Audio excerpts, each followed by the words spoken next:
லைஃப்ல எதுங்க ரொம்ப முக்கியம்? எல்லாருக்கும் ஹாப்பினஸ் தான் ரொம்ப முக்கியம். ஹாப்பினஸ் எங்க இருக்கு? சொல்லுங்க. ஒரு மெட்டீரியலிஸ்ட் திங்க்ல ஹாப்பினஸ் இருக்குங்களா? ஹாப்பினஸ் அப்படின்றது நமக்குள்ளே தாங்க இருக்கு. நம்மளோட இன்னர் சைல்டு தான் நம்மளுடைய ரியல் ஹாப்பினஸ். உங்க கூடயே நீங்க பேசி பாருங்களேன். "ஏய் காவ்யா, உனக்கு என்ன புடிச்சிருக்கு? நீ அத பண்ணா சந்தோஷமா இருப்பியா?" அப்படின்னு உங்க கூடயே நீங்க டைம் ஸ்பெண்ட் பண்ணுங்க.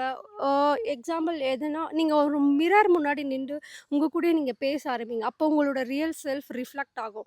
"நீ போற பாத்து கரெக்ட்டு தானா? நீ கரெக்ட்டா தான் போயிட்டுருக்கியா? நீ உனக்குள்ள சந்தோஷமா இருக்கியான்னு?" உங்க கூடயே நீங்க டைம் ஸ்பெண்ட் பண்ணி பேச ஆரம்பிங்க. தென் அதர் சைட் பெர்சன் நம்மள புரிஞ்சுக்கல, அவங்க மேல வந்து அட்டாச்மெண்ட்டா இருக்கனால தான், நம்ப அடுத்தவங்கள பத்தியே யோசிச்சுட்ருக்கோம். ஃபர்ஸ்ட்டு அந்த அடுத்தவங்கள பத்தி யோசிக்கிறத விட்டுட்டு, உங்க கூட நீங்க பேசுங்க. உங்களுடைய ஹாப்பினஸ் உங்க கிட்ட தான் இருக்கு. உங்களோட மைண்ட் தான் உங்களோட ஹாப்பினஸ். உங்களோட இன்னர் சைல்டு தான் உங்களோட ரியல் ஹாப்பினஸ். நீங்க அத வந்து சந்தோஷமா வச்சுக்கிட்டா, அவுட் சைட்லேருந்து யார் வந்து ட்ரிகர் பண்ணாலும் உங்களோட எமோஷன்ஸ் ட்ரிகர் ஆகக்கூடாது. அப்படி அடுத்த பெர்சன்ஸ் வந்து உங்களோட எமோஷன்ஸ ட்ரிகர் பண்றாங்க அப்படின்னா, உங்களோட வேல்யூ அவங்க கையில குடுத்துடுறீங்க. ஸோ இந்த மாரி அட் எனி காஸ்ட் இந்த மாரி பீப்பிள் வருவாங்க, போவாங்க.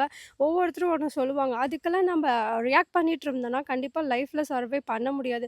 நம்பளோட எமோஷன்ஸ் நம்ம கையில தான் இருக்கு. அப்படி பண்ணாலும், அதுக்கு நீங்க வேல்யூ குடுக்காதீங்க. நீங்க எதுக்கு உங்களோட வேல்யூ அடுத்தவங்க கையில குடுக்குறீங்க? உங்களோட எமோஷன்ஸ் உங்க கையில தான் இருக்கு. யாரு வந்து என்ன வந்து ட்ரிகர் பண்ணாலும், நம்பளுடைய கண்ட்ரோல்ல இருக்கும். கண்டிப்பா நம்மளோட எமோஷன்ஸ் இருக்கணும்.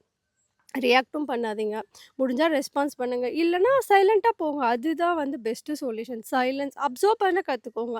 அப்சர்வ் பண்ணிட்டு அமைதியா போங்க. அதிகமா பேசுறதுனாலயும் சம்டைம்ஸ் இது கான்ஃப்ளிக்ட்ல போய் முடியும். பேசுறத கூட கம்மி பண்ணிட்டு, அப்சர்வ் பண்ண கத்துக்கோங்க. ஸோ அப்சர்வ் பண்ணி கத்துக்கிட்டீங்கன்னா, ஆ உங்களுக்கு புரியும்.